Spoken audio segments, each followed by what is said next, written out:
West বেঙ্গলের প্রথম মুখ্যমন্ত্রী প্রফুল্লচন্দ্র ঘোষ। আপনি কি জানেন স্বাধীনতার পর পশ্চিমবঙ্গের প্রথম মুখ্যমন্ত্রী কে ছিলেন? 1947 সালে দেশভাগের অস্থির সময় প্রফুল্লচন্দ্র ঘোষ পশ্চিমবঙ্গের প্রথম মুখ্যমন্ত্রী হিসেবে দায়িত্ব গ্রহণ করেন। তিনি ছিলেন একজন শিক্ষাবিদ, অর্থনীতিবিদ এবং স্বাধীনতা সংগ্রামী।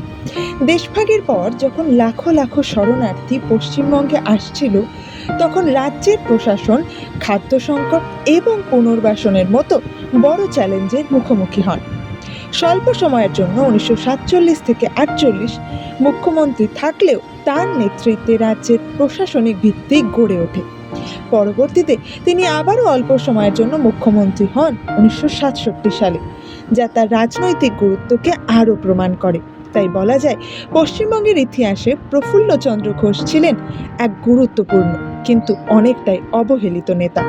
আপনি কি তার সম্পর্কে আগে জানতেন? জানান আমাদের কমেন্ট করে। এরকমই আরও অনেক জানা অজানা তথ্য পেতে লাইক এবং সাবস্ক্রাইব করে পাশে থাকুন চ্যানেলটির। ধন্যবাদ।